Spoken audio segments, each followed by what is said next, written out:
Good morning, Toastmasters. It is 7:03, a couple minutes late this morning. I'm gonna call people out later on that. If I have to get up early, everybody can. Without further ado, I'm gonna turn over our meeting to the Toastmaster of the day, Sylvia Baptiste. Take it away, Sylvia. Good morning.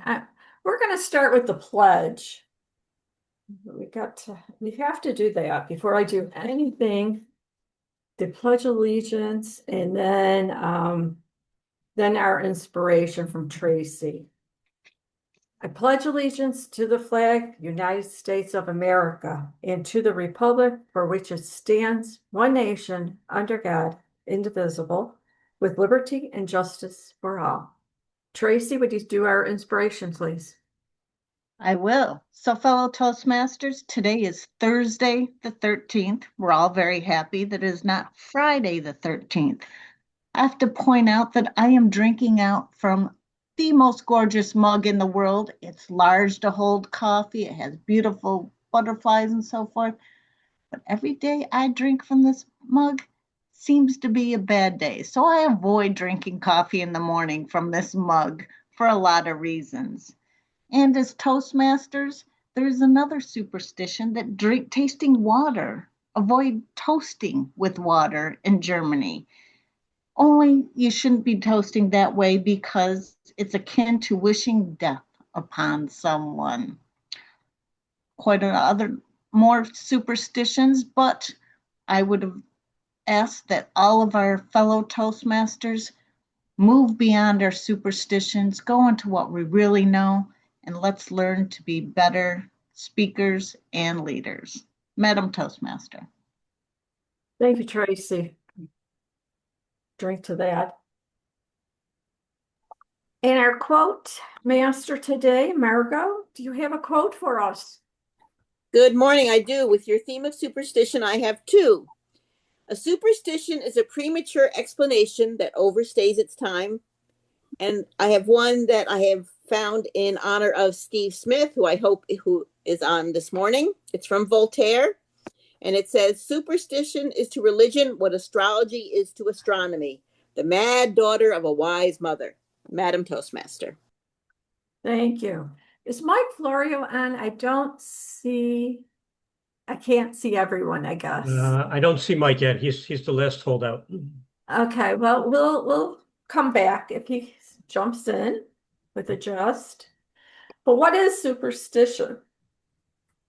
An irrational belief or practice not based on reason or science, often connecting unrelated events to magic, fate, or good and bad luck. I started thinking about my superstitions and found I really wasn't superstitious. For example, it takes the most common example of like walking underneath a ladder. Well, I just think that's a safety issue more than anything. Friday the 13th. Is it really an unlucky day? I don't know. I was married on the 13th of the month, but it was a Saturday. If it was a Friday, I might have thought a little bit differently about that day. Um, so yeah, I'm looking at, is it really superstitious or things are different? How many of us have a lucky charm, a coin or something in our wallet that we have with us all the time? I think I used to have a little pitcher that I carried around when I was a lot younger. I always thought that was my good luck charm. Um, but you know what? I was raised Catholic. And you know, the Catholics got to have a St. Christopher medal on your sun visor in your car.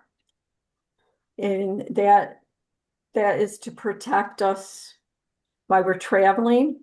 I purchased three of them when my boys started driving. I was really concerned about them driving on the road. And they have them to this day. Both of them have their own St. Christopher medals in their vehicle. And my youngest one, who's married, was home about a week ago, 2 weeks ago, and we had to go to Our Lady Fatima Shrine because his wife just bought a new vehicle. As so he had to get her a St. Christopher medal to put in her car also. So, is it superstitious? Is it a religious thing that you were raised? And also for the Catholics who Saint Anthony, you pray to Saint Anthony when you lose an object, and it does work. I found my keys when I did that. The one superstition I had didn't work last year. I always wore a Bills jersey to work Friday before a football game, and then Sunday at the game or watching it at home, the same jersey. I always felt that was the lucky jersey. Well, I bought one of the new ones last year with the white jerseys, and they started losing it a roll. So I went back to the old jersey. It was better. So I guess I am superstitious. But why do people believe in superstitions? Our brain tells us the ritual of feeling of control of uncertain times. Cultural traditions pass habits down through generations, and the fear of the unknown drives the trust in magic or chance. So I'm going to start with our role holders, our word master, Phil Russell. What is the word of the day? Good morning, Madam Toastmaster. Look, Morning. I'm not so superstitious and I'm not trying to be cool. I have been fighting a bad eye infection. The doctor has already medicated me on high doses of antibiotics and what is it they call it? Oh, those stuff to make your stuff go away. As you can see, it's not very pretty, but it's working. It's working. Yes, the And Pelton cooling mat is expensive.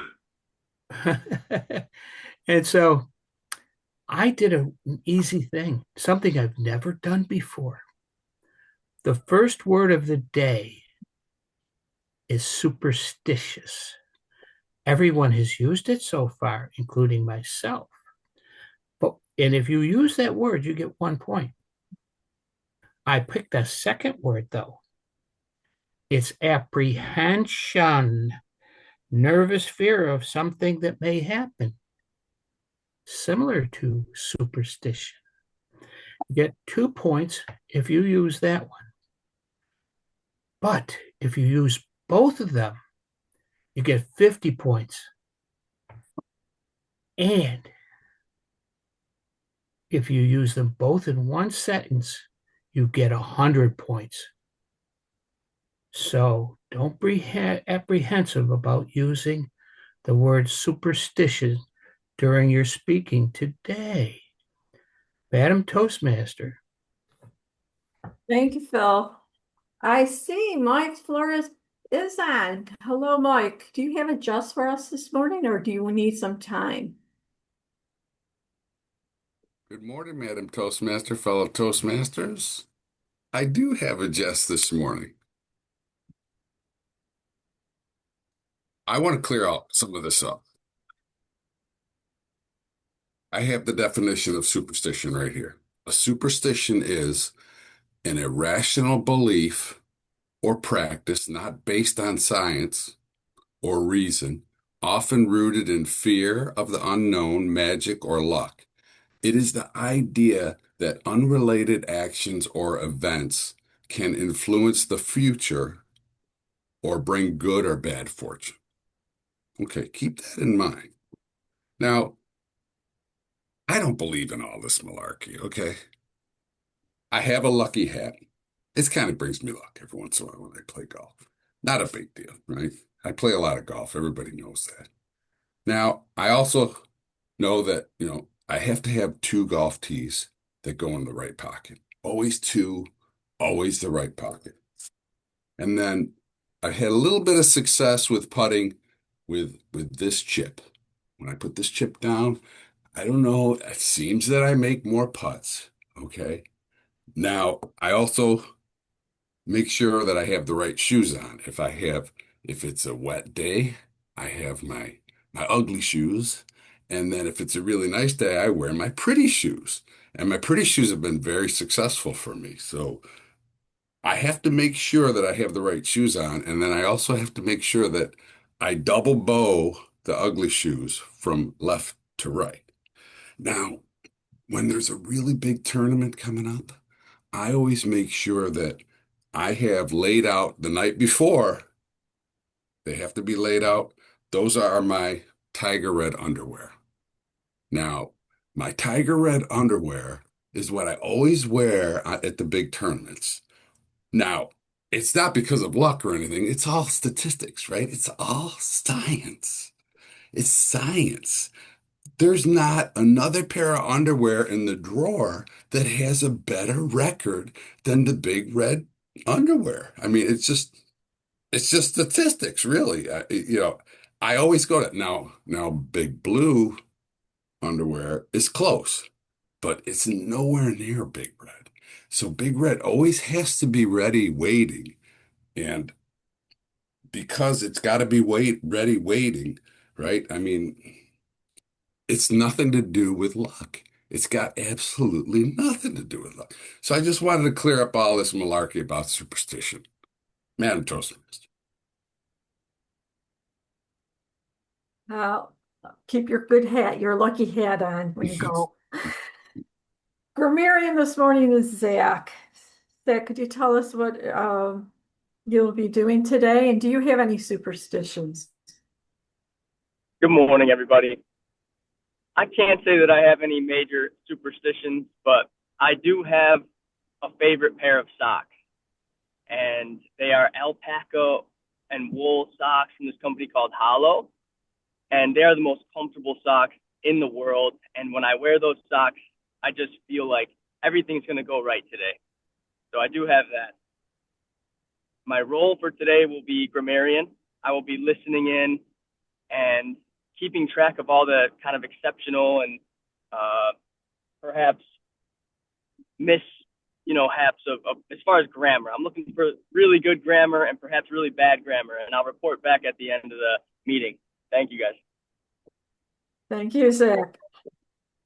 Beth Banks is our master this morning. Beth, do you have a superstition, lucky charm? Thank you very much, Sylvia, for this opportunity. I have to say I am a little apprehensive about what the fairgrounds looks like right now. It has nothing to do with superstition, unless, like, some of you want to go up and wander around the fairgrounds and do whatever you do to take water away, because right now it's really bad up there and my grounds crew is starting to panic. So let's hope in the next month that it improves up there. I'm sorry, I was laughing. First I was laughing at Mike, then I was laughing because my dog fell off my chair here with me into the basket. He's not sitting with me anymore for some reason. I don't know what it is, but my job this morning is to be a master, checking for pregnant pauses, the use of those filler words, and things like that. So I will be trying to listen carefully. As long as the dog doesn't fall off again, I'll be good. So back to you, Madam Toastmaster. Thanks, Beth. Our next role is Quizmaster. Joe, could you tell us your job and do you have any superstitions? Hi. Well, once again, my stupid video isn't working. I can see you, but for some reason you can't see me. But at least you can hear me, and that's fine. Well, I'll be listening carefully and quizzing everyone's memory. And I'm also Catholic, and occasionally I do wear a silver cross, and I wear that together with a St. Michael's medal. I don't know if that's so much superstition as just a reminder of my faith. Yeah. Thank you. Hey. The next role I have on my list is General Evaluator Mike Licata. Do you have any superstitions? I know with sports you might. Good morning, Madam Toastmaster, fellow Toastmasters. Superstitions. I try not to be superstitious because I go by the old saying, if I didn't have bad luck, I'd have no luck at all. But with superstitions in the sports, I try to keep everything to a minimum because I just feel like getting in my own head makes the job harder. So, with that, my job as general evaluator this morning will be to evaluate the Toastmaster, evaluate the evaluators, and report back at the end of the meeting. Back to you, Madam Toastmaster. Thank you, Mike. Timer today, Larry McKenzie. You must have one or two superstition things going on in your life. Could you tell us? Well, thank you, Madam Toastmaster. Let's see. Superstitions can make somebody feel very apprehensive because it might make you think that you're fearful that something unpleasant might happen. But with that in mind, I do wear a medallion around my neck that my children gave me. It's actually a Superman medallion. And I also wear my gold cross, which I've worn for 50 years, the same cross. The Superman necklace was given to me after I had a car accident back in 2005. So I don't know if it's quite a superstition, but I wear them all the time, and it seems to fare well with keeping me grounded. Speaking of being grounded, time waits for none of us. And today I have the privilege of being your timer. If you are so lucky to volunteer for table topics today, you'll have 1 to 2 minutes to express your thoughts. At 1 minute, you're going to see this beautiful green background. Now, don't be afraid because that won't hurt you, because at 1:30, you're going to see some yellow. But what will happen at the bewitching hour of 2 minutes, you are going to see this lovely red light. If you are speaking today, most speeches will be 5 to 7 minutes. At 5, you're going to see the green. At 6, you will see that lovely yellow again. And then at 7, which could also be described as the devil's hour, that's like, stop speaking because your time is up. If you're evaluating our fantastic speakers today, you will have 2 to 3 minutes. At 2 minutes, you're going to see the green. At 2.5 minutes, you're going to see a yellow. And it's time to zip it when you see the red light. I will be reporting when called upon today. Back to you, Madam Toastmaster. Thank you, Larry. Just to let you know, two of our speakers, David Jones and Marty, is 4 to 6 minutes, and Marshall is 5 to 7. Just to let you know. And now we'll go into our table topics. Maggie, are you ready for table topics? And do you have any superstitions?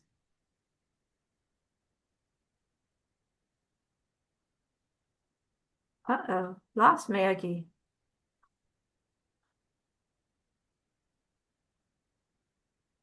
She was walking her dog. Yeah. Perhaps attacked by a deer. No, you should be able to hear me. Okay, we can hear you now. Okay. We can hear you. She just muted again.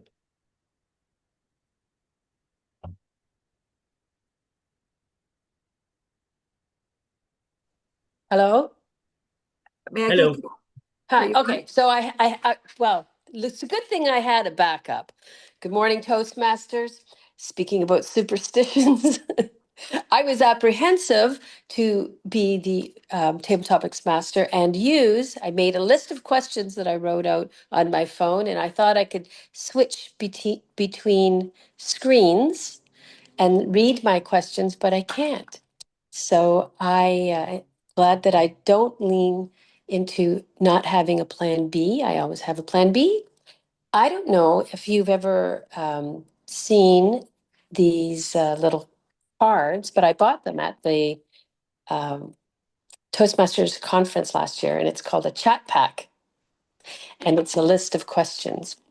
So, or not a list, it's a box of questions. So I'm going to go to that. However, before I do that, I want to say I will follow what the instructions are on the agenda today, which say that you will ask the question and then you will call on the speaker. So I will ask this question. If you could become fully enlightened instantly on any subject, which subject would you choose?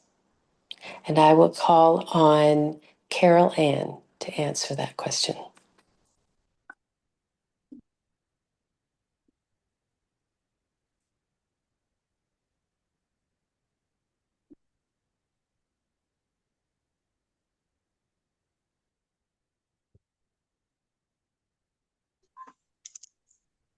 Good morning.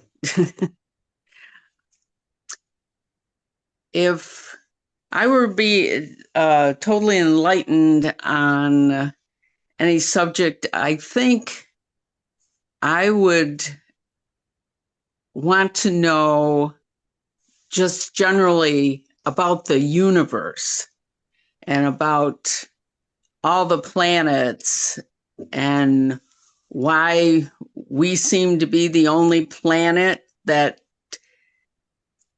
can sustain life as we know it, and just to contemplate the size of the universe and all of the I know I did have the privilege of looking through Steve Smith's telescope once and seeing the moons of Jupiter.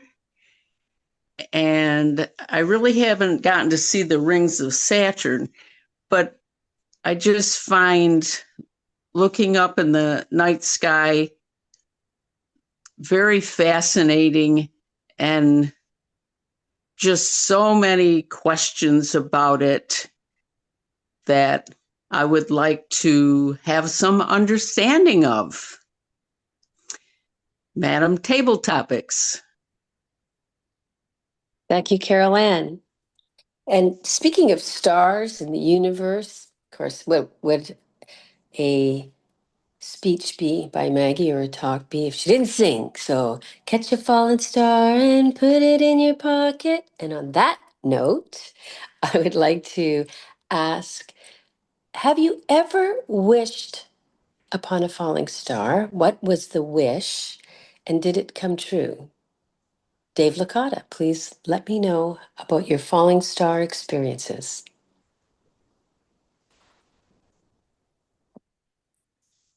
Not too long ago, I take that back. My children were still living at home. They were still in high school, maybe high school and middle school. We tracked down, followed the news closely, and found out there was a meteor shower.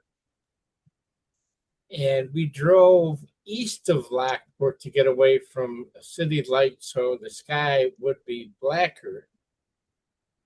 And indeed, we did have quite the meteor show. So we had many falling stars. But I was not suspicious enough to make a wish on a falling star. And I was critiquing the meteor shower because I said, this is really nice. But if it was a movie, we'd have sound and we could hear that the meteor is going through the atmosphere. But these were very bright, very quiet, and there was a lot of them.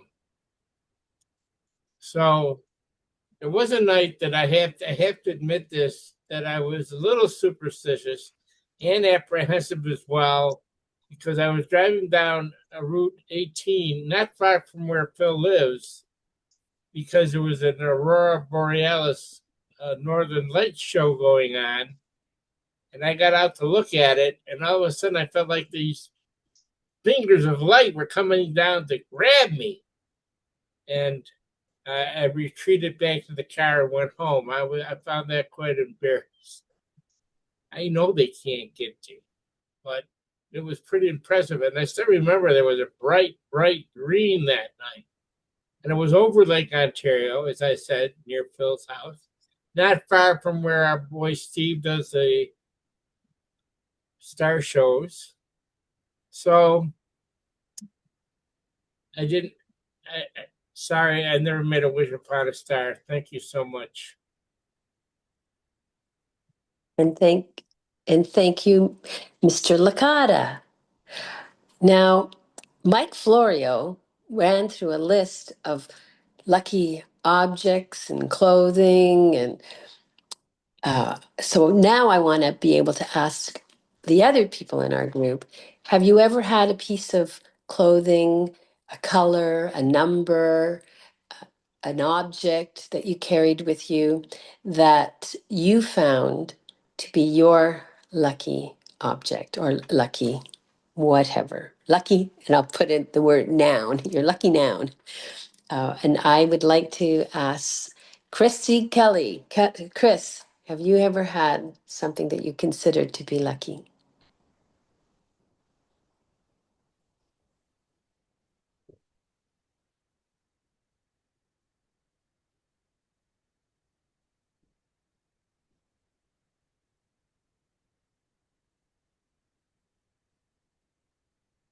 You hit your screen, it should pop up on the bottom, the mute. Just tap your screen.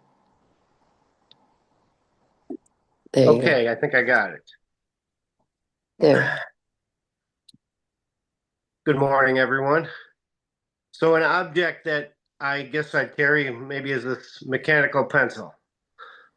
And, when you don't have that, you're always looking to write with something. You need to be prepared.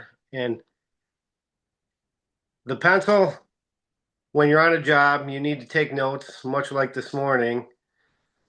It's hard to find something that you can write with when you're always rushing around. So I try to be prepared with my pencil and have that. But the other thing is a pocket knife. And you never know when you can need your special pocket knife. And if you don't have the one you usually use, you don't have a tool. You don't have something to slice a piece of fruit. You have a zip tie that needs to be cut. You're always looking for the proper tool and run around. So I guess I would say the pocket knife and my pencil are the items that I would like to carry. Give me a little apprehension here this morning thinking of this. And I'm not sure about superstitions, how to relate that with this topic, but I guess I'm all a little out of sorts this morning as I've been traveling back and forth and trying to rush to get set up for the Zoom meeting. I just got back from a trip to Massachusetts and New York. So thank you, everyone, and I'm enjoying this great morning. Thank you, Chris. Now I know originally I was asked to do more table topic questions, but now that Marshall is speaking, are we good with 3? I have a list. We could go on forever. No, I think we're good with 3. I think we're good. Okay. All right. Well, then at Thanks for this being point, I would prepared. like to turn it back to our Madam Table Topics Master. Thanks for being prepared. And I will ask for a word report. Phil, how did the word superstition or comprehensive, what was the second one? Comprehensive? All right. Madam Topics Master. Carol Ann did not use the word, either one of them. Correct me if I'm wrong. Oh, I think she used it. I thought I heard her. Well, we'll give her credit then. Now, Dave Licata, I stopped early because he got the 100 points. He used them both in a sentence. Chris Kelly used both of them, so he got 3 points. Now, I could not determine whether he got the 100 points because I didn't know whether that was a run-on sentence or not. So we have two people that qualify for the word of the day, Dave and Chris. Madam Topics Master. Okay, timers report. Larry, how did our contestants do this morning? Did they stay in time? Thank you, Madam Toastmaster. This morning, our table topics contestants, Carol Ann, 1 minute and 32 seconds. Dave Licata stretched every second out of that speaking opportunity, 2 minutes and 13 seconds. And Chris Kelly at 1:42. All three do qualify, even with the buffer. Great. Now, Mike Flory said he heard Carol Ann say super. Yeah, right at the beginning, I think I heard her say it. So we'll have all three qualified, the contestants, and they will put our voting on soon. And please place your vote. So now we're going to go into our speakers. We have three speakers this morning. I'm really intrigued to hear all three of them and three evaluators. So thank you everyone for stepping up. We'll start with Bridget. She'll be evaluating David Jones. Bridget, please give us your evaluation. Good morning, fellow Toastmasters. I do not believe we have any guests today. So today I will be evaluating David Jones, DTM, and this will be quite the challenge for me because we all know he is quite the speaker. The project that he will be, the title of the project that he's going to be speaking on is called or entitled Who Am I Now? And he has 4 to 6 minutes for this speech. I will turn it over to him now. David Jones, who am I now? Thank you. Thank you, Madam Evaluator, and good morning, fellow Toastmasters. This morning for my icebreaker, I'd like to talk about who I was before Toastmasters and who I believe I am now. Kind of sounds like Marty's title, Then and Now. Maybe he has a similar speech. But when I was younger, before Toastmasters, I had a lot of grandiose ideas. For instance, when I lived in Miami, Florida, I lived in a homeowners association type of a community, and I was one of those people that was on every single board there was. And it was a huge community. We had about 1,600 units between homes and townhomes, and we were very influential in the community. And we would go to city council meetings all of the time and fight with them for the rights of our community. And I remember one of these city council meetings where one of the city council members was sitting up there sleeping.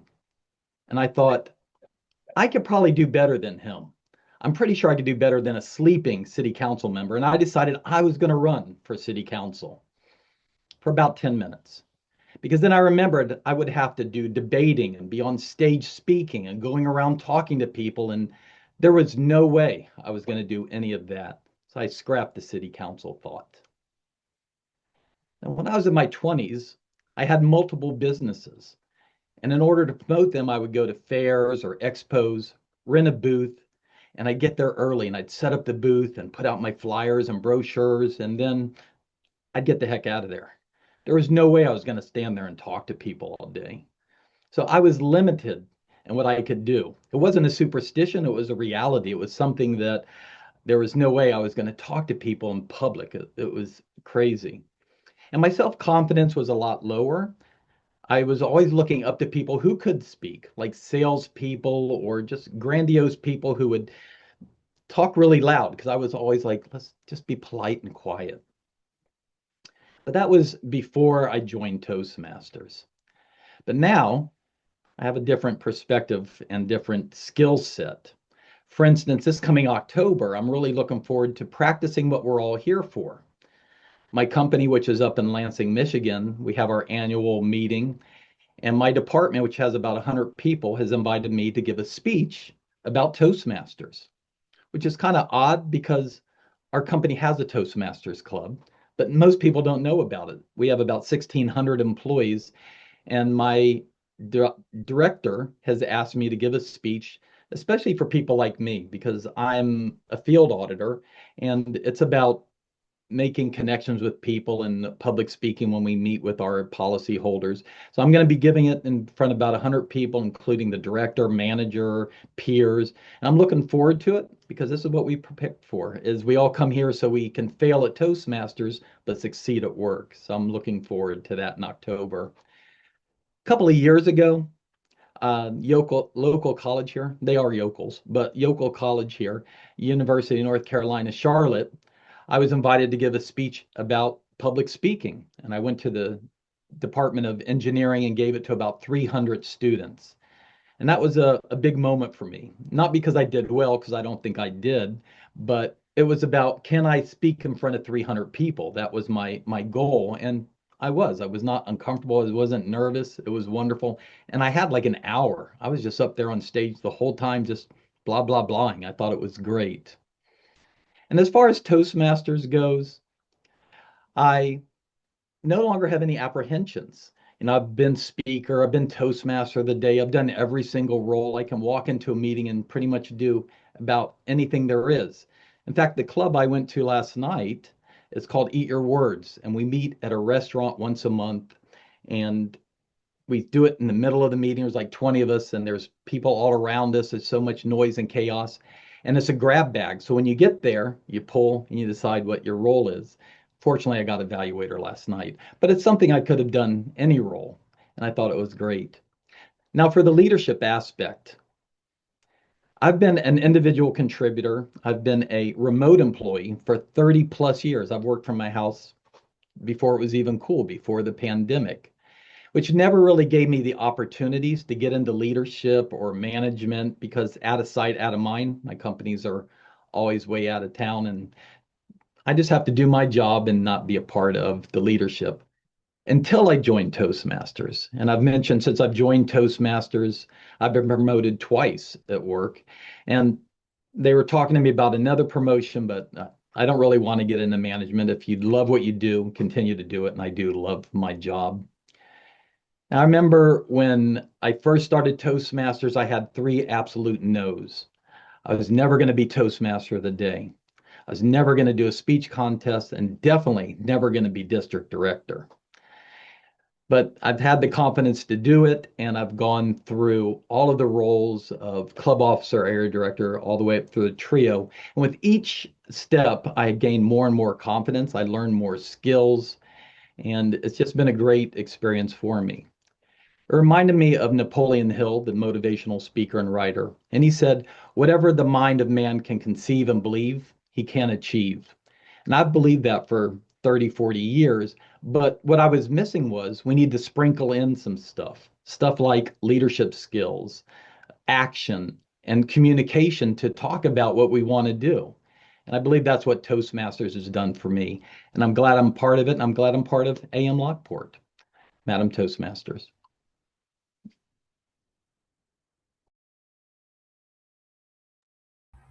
Thank you. Thank you, David. Our next evaluator is Carol Ann, and she will introduce Marty Johnston. Carol Ann?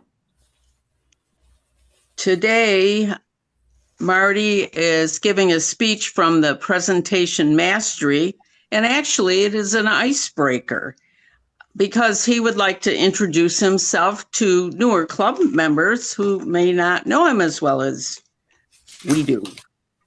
His time, as was mentioned, is 4 to 6 minutes. And the title of it is Then and Now. And he's just going to introduce himself to the club. Marty. Thank you, Carol Ann, fellow Toastmasters, and specifically our newer members and any guests. Bridget, Marshall, Maggie, Zach, Jim, Chris, Sam. Some of you may have met me at some of the meetings, but may not know much about me. I thought this would be a great opportunity in a shorter speech in an icebreaker format to introduce myself to you. And I chose for a specific purpose the speech title, Then and Now. when I say then, I'm going back years into my life where I was educated. I was born and raised in Lockport. I went to, as Sylvia mentioned, she was Catholic.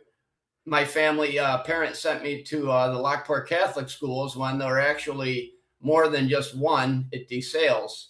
And speaking of DeSales, I graduated from there in 1982. And my eldest sister just celebrated her 50th anniversary of her graduation. So I had a wonderful time visiting with her this past week.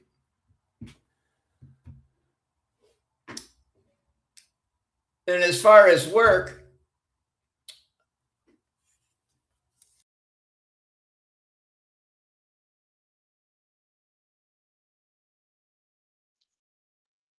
Marty? You're muted, Marty.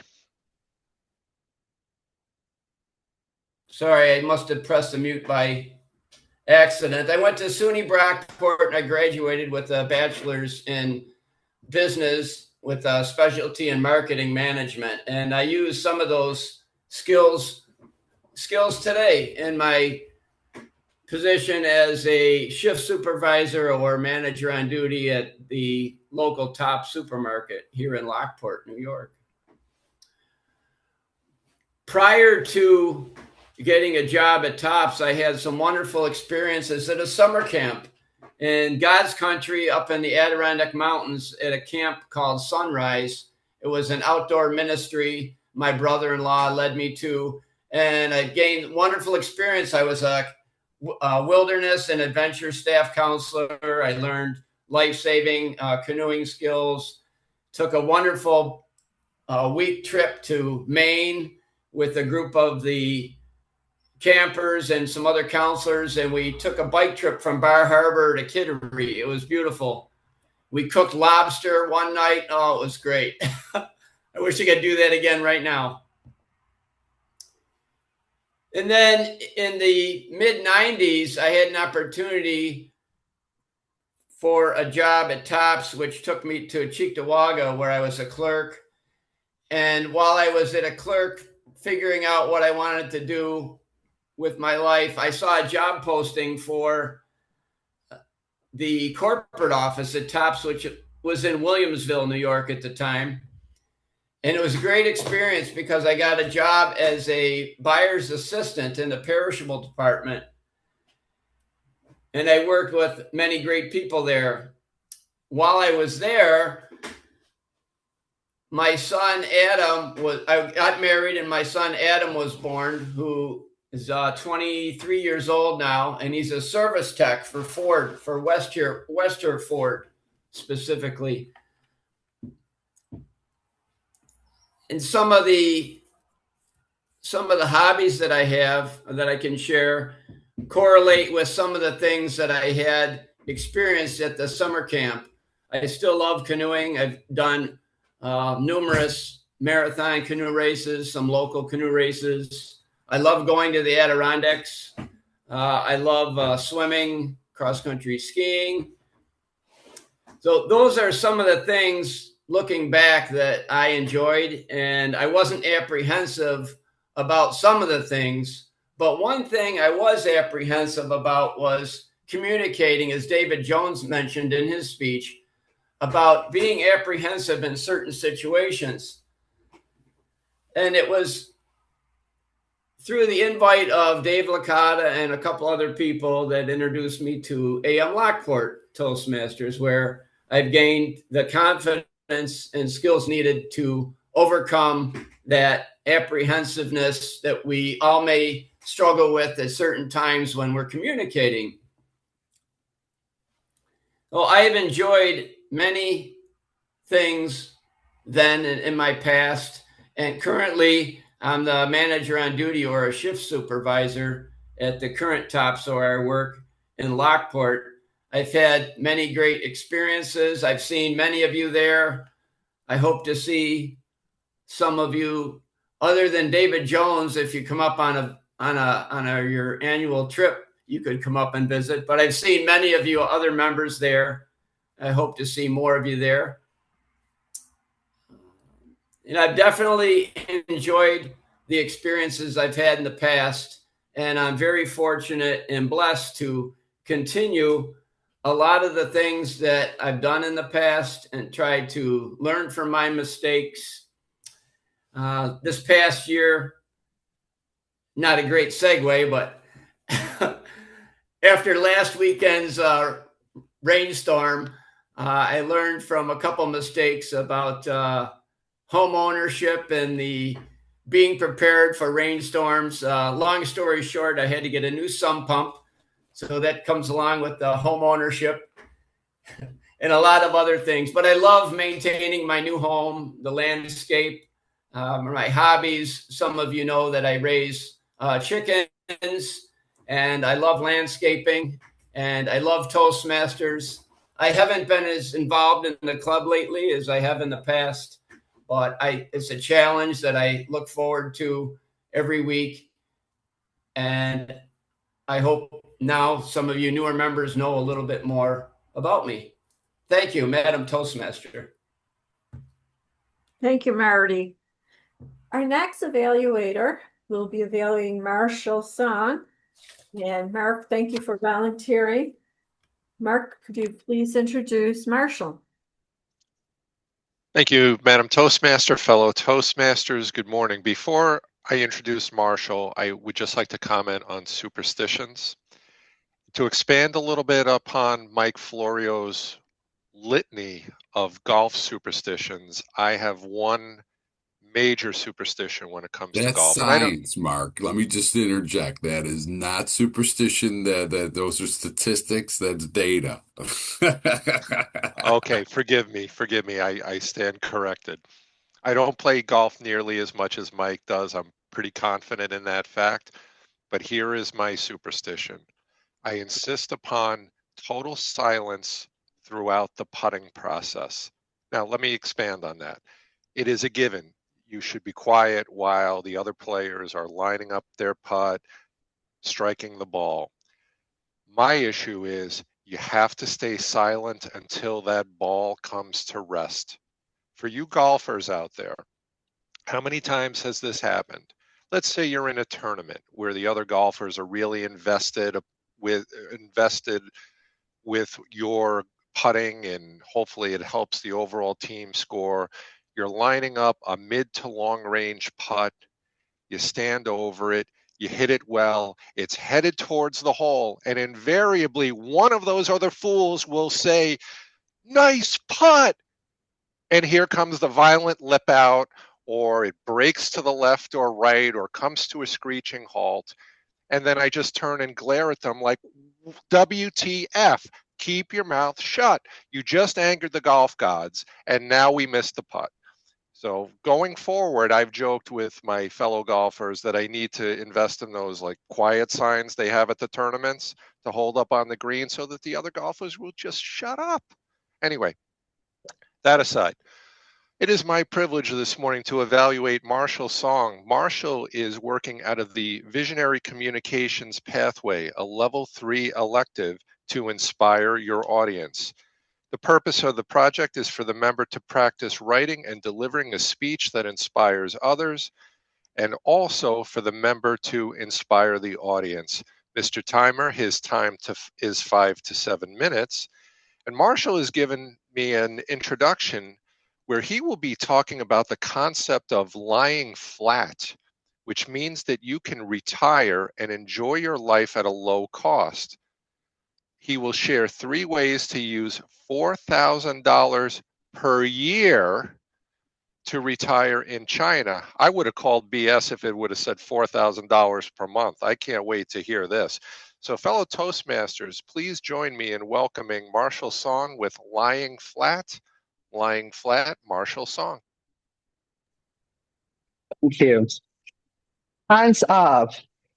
Who here has dreamed of firing their boss? So many. You don't need to be a millionaire or a billionaire.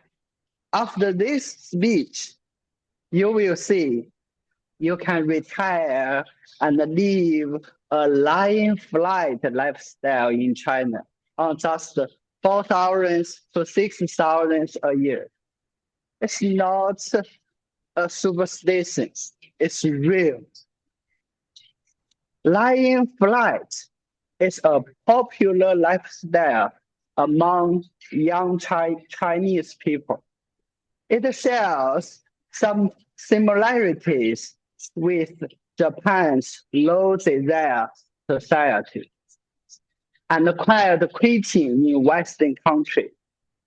A closer match is the FIRE movement, which stands for financial independence required early. Next, I'd like to share 3 lying flat lifestyles in China.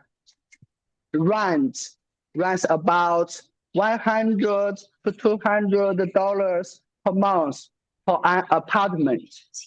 Food costs roughly $5 to $15 each day. Let's start with number 1. The counter season snowboard lying flat lifestyle. Why go counter seasons? Well, just to think about 5 minutes. Think about our huge population. If you travel during peak seasons, you won't see the Great Wall. You will see a human wall. In summer, you can go to Hainan Island, China's version of Hawaii. You can rent a small beachfront ocean view apartment. Every day, you get to surf, sunbathe, and enjoy fresh seafood. In winter, you can make your way to Tibet, China's Alaska. There are almost no tourists then. Snow-capped mountains and monasteries lie right outside your window. You can eat yard meat and go skiing and go hiking. Let's move on to the opposite too. Ex-urban lying flat, right next to big cities. Do you love big cities like Beijing, Shanghai, or Hong Kong, but only need to head into downtown once or twice every week? Then I'd recommend living in these ex-urban areas.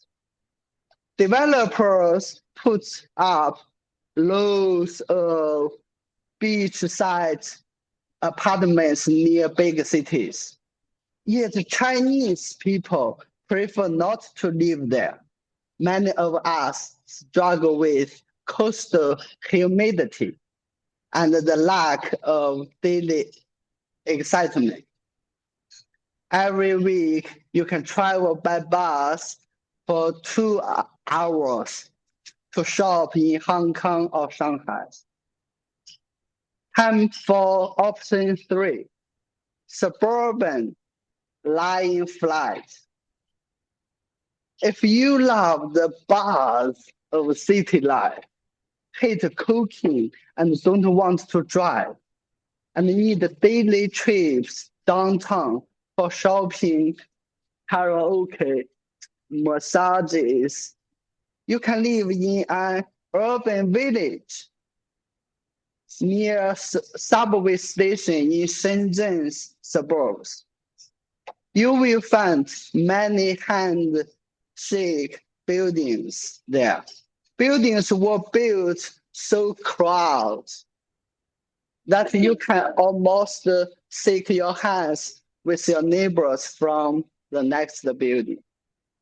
A subway ride from there takes 1 hour reach central Shenzhen and 2 hours to get to downtown Hong Kong. In my opinion, lying flat is an attitude. You don't have to travel all the way to Hawaii or Alaska to find peace. We can work fewer overtime hours, cut down on unnecessary social events, but keep Toastmaster meetings, break and bad habits, and lower material desires to achieve this relaxed way of life. You can lie flat by a small river on the grass or right on your own balcony. Fellow Toastmasters, there is an old Chinese saying, where your heart finds peace, there is your hope. I hope you can embrace this lying flat lifestyle whenever you feel tired. Thank you. Thank you, Marshall. For a timer's report, Larry McKenzie, could you give us the time of our 3 speakers? Thank you, Madam Toastmaster. This morning, I had the opportunity of timing 3 great speakers today.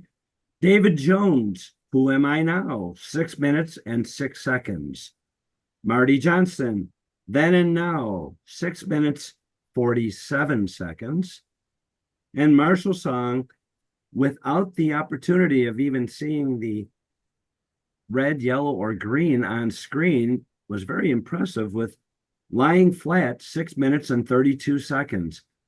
In that respect, David Jones and Marshall Song made time. Marty was over, even with the buffer, by 17 seconds. Madam Toastmaster. Thank you, Larry. Please cast your votes when they come up. It's not really superstition. It's more like tradition, weddings. I'm going to kind of segregate into Bridget to do the valuation, but I know Bridget just had a wedding in her family, her daughter. Did she follow, Bridget, did your daughter follow the traditions, something old, something new, something borrowed from a happy married family or friend member, signifying that good fortune and marital wisdom will rub off on the new couple, or something blue? I did the dress, old, my grandmother's earrings. I used her earrings that she gave me. They were very old. And something borrowed, my mother had a hanky that she gave to all 3 of us girls to have the day that we were married, and she took them back right away. It's borrowed. That's your borrowed, she would say. And then when she passed away, one of my sisters asked if she could have the hanky for her 2 daughters when they are ready to be married. And so we definitely gave it to her. The other thing that they don't really elaborate too much is a coin in your shoe.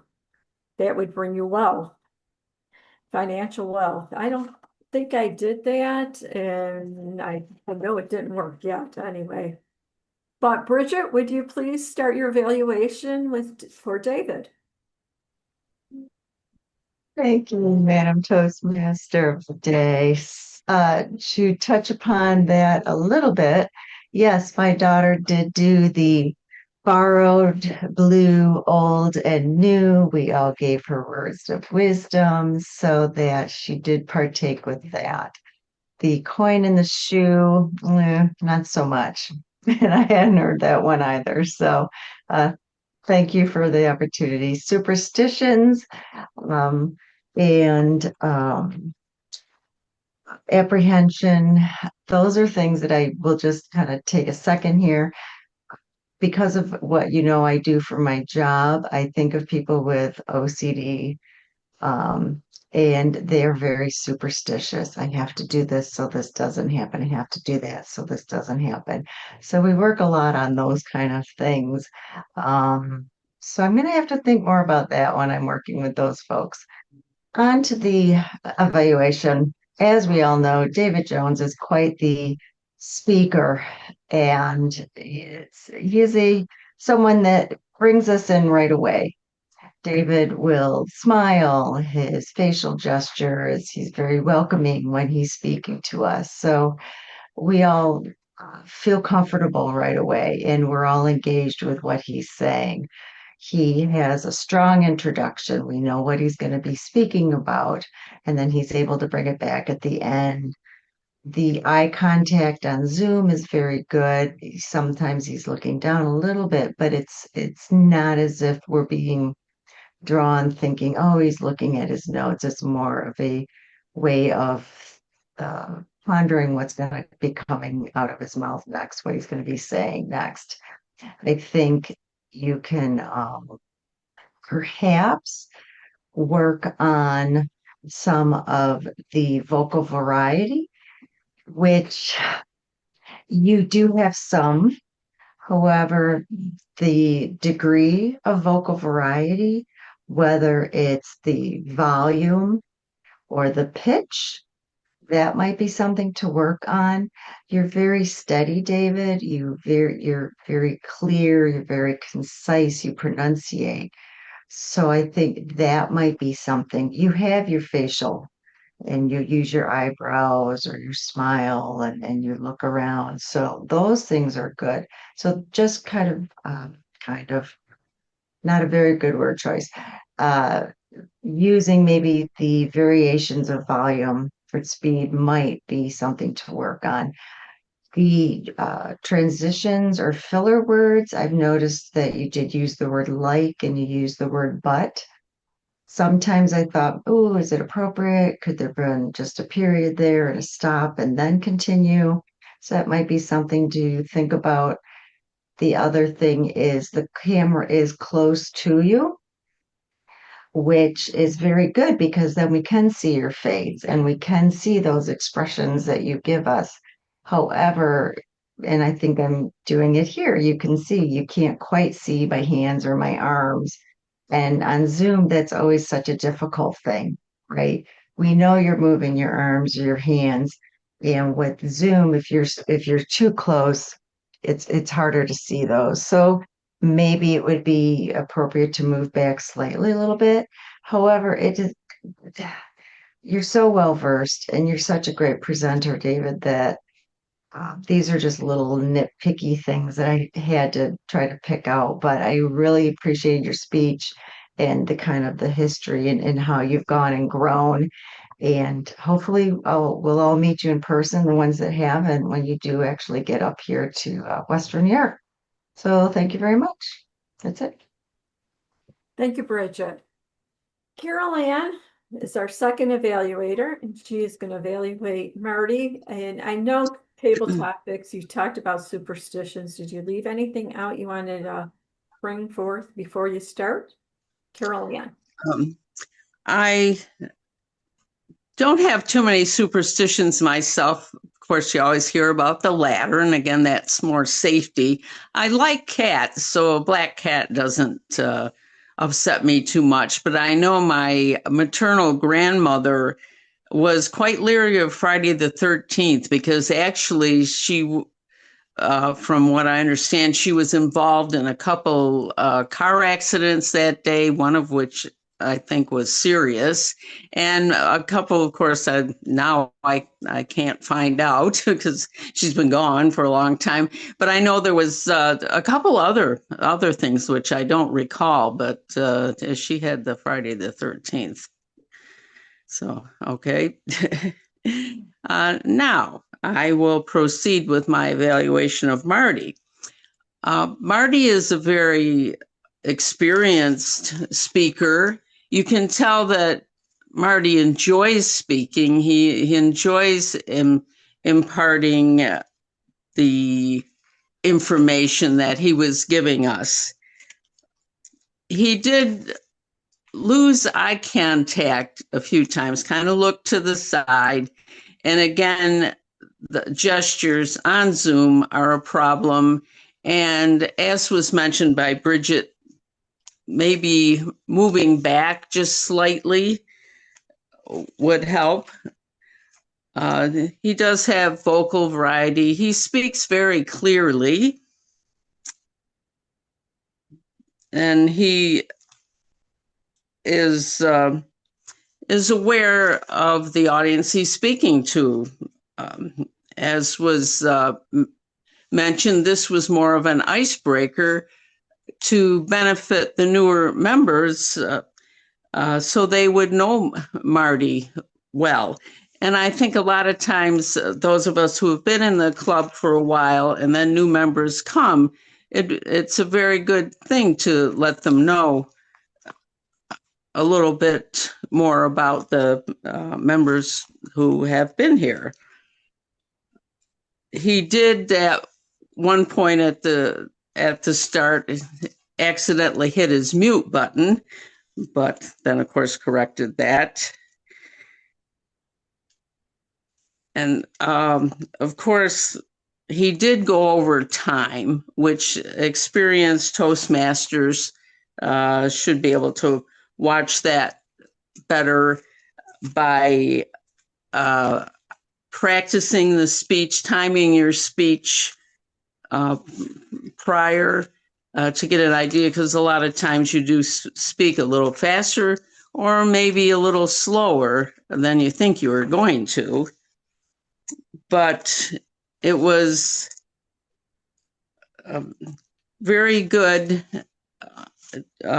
speech as far as being so informative as to Marty's background and what he's doing now to help all of us learn a bit more about him. Madam Toastmaster. Thank you, Carol Ann.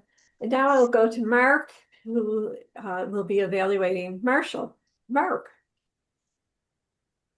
Thank you, Madam Toastmaster, fellow Toastmasters, and especially Marshall. Marshall, what a great topic this morning. Certainly very, very near and dear to this recent retiree's heart. I only wish Mrs. Campos was here to hear your speech and understand that we could probably get by on a lot less than we are getting by with today. There's a speech there somewhere down the road about how we're adapting to the world of spending in retirement, but that's for another day. Let's start with Marshall's strengths as a speaker, and there are numerous strengths on display. I love the intro to your speech. You pulled us right in with a question. I thought that was great. Overall, you have such a charismatic way about you as a speaker. Your expressions are varied throughout the speech, smiling, just all different types of things that are very expressive with a consistently pleasant demeanor. You always have that little bit of a smile on your face as you're delivering the speech, and I think it just pulls your audience in. Your gestures are very expressive. You are all over the place with your hands and all sorts of things that enhance the speech.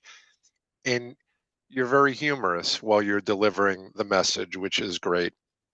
All of this was impressively delivered without notes in what appeared to be a pretty busy environment. And I give you credit for that, because I can in front of 100 people.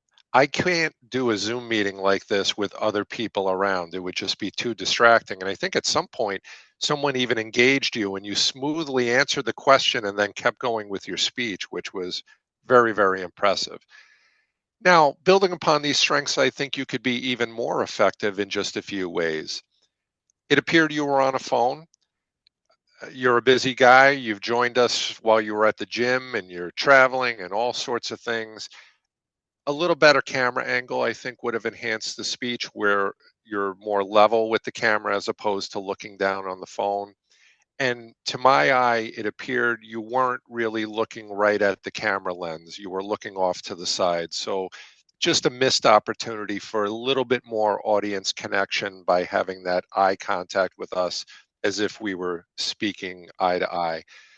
One other thing, this is kind of a slippery slope. Len and I have talked about this, that speeches can sometimes get lost with too many visual aids and slides, but I couldn't help but think maybe a few pictures would have added something, but maybe as your background where we didn't lose you and all that expressiveness that is so strong. Not to hide behind the picture, but maybe have a picture or two behind you, but that's nitpicky stuff. I love the speech. It never stops amazing me that our small town Lockport club has become global, and to have an opportunity to hear about such a different world, one that I have never been to, certainly have never been to China. And I love the great reminder at the end, the very strong closing about how in the end it's just about finding happiness and peace. It's not about the possessions. Madam Toastmaster. Yes. Yes, yes. So, Mr. Timer, to end your job for today, how did our evaluators do?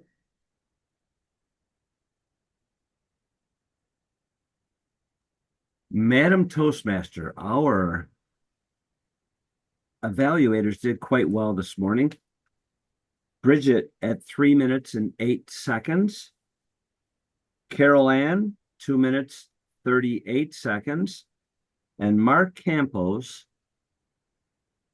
3 minutes and 29 seconds, 0.2. So he actually made it by 0.8 seconds with the buffer. Madam Toastmaster, all three qualify. Great, great. While you're casting your vote, I'm going to ask Jim Sacco, do you have any superstitions, Jim, that you haven't have worked or have not worked? Could you share some? Okay, I'm on now, right? Well, Yeah. thank you. Thank you for bringing this up. Yeah, superstitions, well, sort of. Let me get this thing out of here.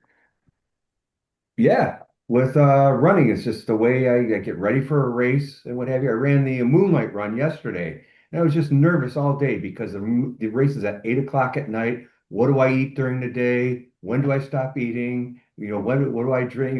Do I get? And I get there. I said, oh my God, I didn't have enough water before I ran. I was so worried about. I'm all concerned about my timing and but that's probably the biggest superstition. But then I ran in the race and I just felt comfortable starting, and I ran probably my best time in over a year, about 8.5 minutes per mile for a 5K race. So it was pretty good. But that is usually probably my biggest superstition. The way I get ready, what shoes I wear, which clothes I wear. I've got the shirt from the 40th annual Moonlight Run yesterday. So yeah, that's probably my biggest superstition. Thank you for asking that. Oh, you're welcome. How about you, Sam? I saw you on there earlier. I'm not sure if I've got you in time. Still there, Sam? She was driving this morning, so Okay. probably at work. I didn't get her in time. Having children, she probably has one or two up her sleeve. So some of the strange superstitions that I never heard of was bags on the ground. Putting a purse or wallet on the floor means your money will run away. So you don't want to do that. Tracy mentioned the no water toast. Tucking your thumbs in while you're passing a graveyard requires hiding your thumbs inside your fist to protect your parents from harm. That is a different one. Chewing gum at night. People believe chewing gum during dark hours turns into the flesh of the dead. Oh, that's pretty gruesome. Empty rocking chairs. Rocking an empty chair invites evil spirits to sit in and bring bad luck. And the other one, of course, if we did this, my mother would probably yell at us for not washing dishes. If your neighbor comes and brings you food on a plate, you return that plate to them dirty. She would have gone off the wall on us. That's a Canadian one, Maggie. I never heard of that.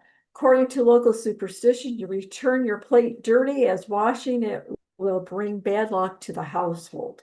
Well, water's expensive. Water's expensive. The few of the ones that we always hear is don't open an umbrella in a house. That brings bad luck. Putting shoes on a table. There's another one my mother yelled at me once. Get those dirty shoes off the table. I didn't know that was bringing you bad luck. That was something that I thought was the sanitary thing. The rabbit's foot. And the one I liked was the itchy palm, going to the casino to receive money. But now I will turn the meeting over to our general evaluator, Mike. Thank you, Madam Toastmaster. Good morning, fellow Toastmasters, and what are my guests this morning? We'll start with the Toastmaster of the day. Sylvia, I think you did a great job. You rolled with everything. I know doing Zoom only, there's different challenges versus the hybrid model, but you did a tremendous job presenting and following up with emails during the week to make sure all the roles were filled. I want to thank Marshall and Mark for both stepping up this morning. I know, I mean, hip pocket speeches as they go. Marshall is getting very, very good at them, and Mark is always ready to evaluate. So I want to thank both of you for stepping up this morning. As an evaluator, I think even Bridget being a newer Toastmaster, I think she did a tremendous job with her sandwich approach. Evaluating David Jones can feel like a daunting task, but you did a tremendous job providing that feedback. We all come to Toastmasters to learn how to become better speakers, and I think Bridget, you did a tremendous job this morning of providing that feedback to help David improve as a speaker. And then you finish with the positive, which is the traditional sandwich approach. But Carol Ann also did something very similar for Marty's speech. I know that one of the things we get used to in Toastmasters is when we evaluating, you're getting comfortable doing it, you're getting more and more comfortable each time you evaluate. So I want to thank you for the sandwich approach. And then Mark, as always, you do a tremendous job of providing the sandwich approach, that positive, and then the meat of the evaluation being that feedback to improve the speech. And you definitely did that for Marshall this morning. I think I'll keep the meeting rolling just so we can kind of come on time. I know we started a little bit late, so now I will call on our quiz master. First I want to invite everyone to unmute themselves, and then I will invite our Quizmaster Joe Budnag this morning to to test our listening skills this morning. Joe. Thank you, Mike. What moons of what planet did Carol Ann observe through the telescope? Pluto. Pluto? Saturn. Jupiter. Jupiter. There we go. And what event did Dave Licata drive out of town to critique? Meteor shower? That's right. And what are Chris's two lucky objects that he carries with him all the time? Pocket knife.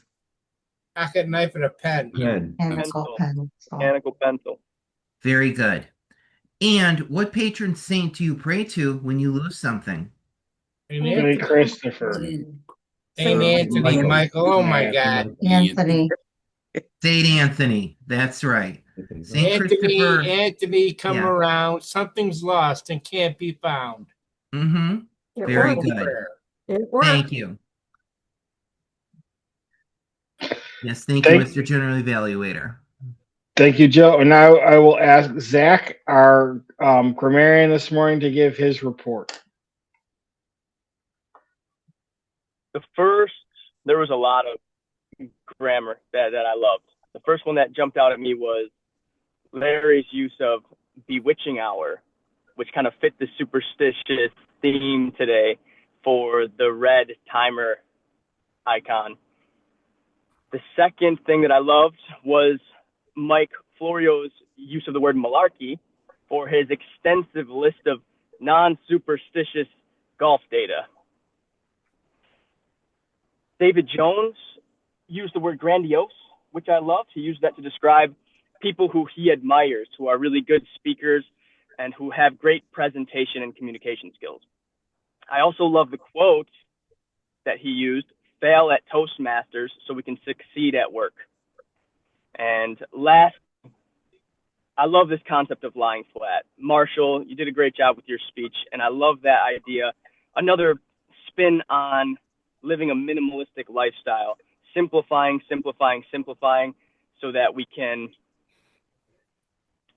enjoy the things that really matter in life. Back to you, Master Toastmaster, Mr. Toastmaster. Thank you, Zach. And I will go next to Beth as our master this morning. Thank you, Mike. We had a few problems, a few little things to point out. Sylvia, be careful of dropping the G's in words, using and as that filler. Carol Ann, I know you continue to work on your uhs and ums. You had quite a few today. Dave Licata, you had a couple of so's that were connecting words. Chris Kelly, I believe Len mentioned this, and I am bad about it myself. Moving in your chair is a little distracting. I'm moving in my chair now. I have to put my knee up now a lot more, so that is why. And Chris, be careful to use to, not ta. Bridget, you had a couple of start overs and the word David Jones snuck in a little off. That's very rare. Marty, you also had a few uhs. Mark, you had a start over. Very strange for you. And Jim, you had a couple of uhs. So as normal, we had a few little glitches, but I'm right up there with saying so myself. So back to you, General Evaluator. Bye. Thank you, Beth. And finally, we'll check in with our word master this morning, Phil Russell. How did apprehension and superstitious do this morning? Mr. General Evaluator,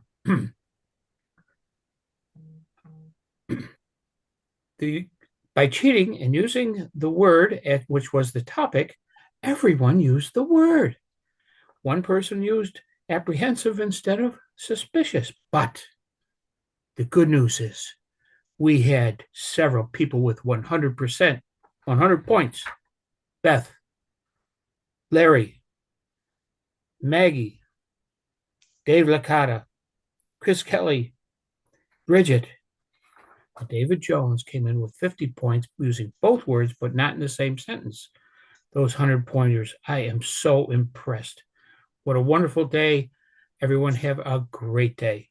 Mr. General Evaluator. Thank you, Phil.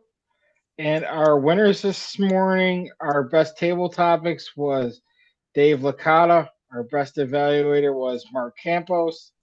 And our best speaker this morning in Charlotte was David Jones. And with that, I will finish again thanking Sylvia. I think you did a great job. Even your filler was impressive, and your segues working as well. And I will turn it over back to Len as our president. If we want to get the schedule for next week and kind of make those announcements, I'll turn it over to the president or the officer of the day. Thank you very much. Thank you, Michael. Just a few comments, then I'll turn it over to Mark for our next week's agenda.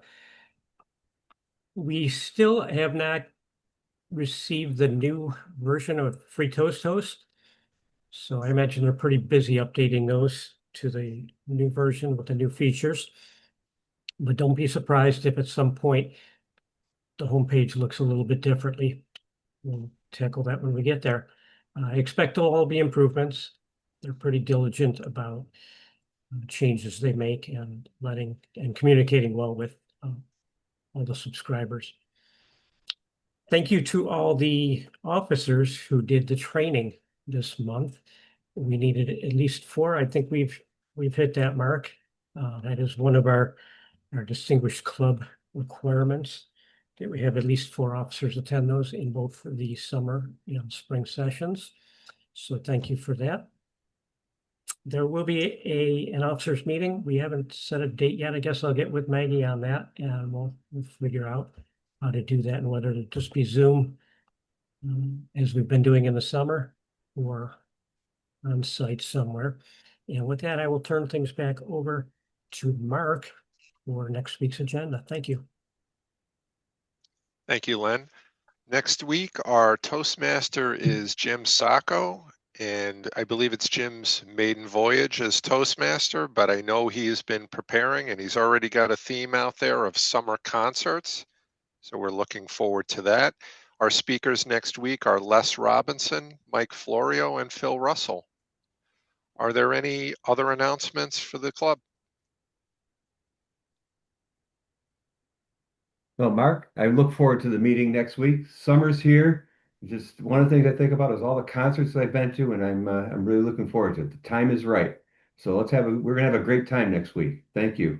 One of the speeches, though, I think is going to be a longer speech. So I'm looking forward to that. I'll work around the logistics of timing and that, but I'll have the lectern. So I'm looking forward to this. Thank you, Mark. So that's a fair point. If I'm not mistaken, wasn't less like a 15-minute speech? I think so. Yes, I think it's about a 15-minute speech. All right. So given that, Mike and Phil, if for whatever reason you needed to opt out or chose to opt out, it probably works out time-wise, but that'll be up to you guys. Okay. Thank you. Will the meeting be at a Zoom meeting again, or will it be? It's still Zoom. It's still Zoom. Yep. Okay, thank you. We're Zoom only through the end of August. All right. Any other announcements? All right. If not, the meeting is adjourned. Have a good week, everybody. Thank you, Mark.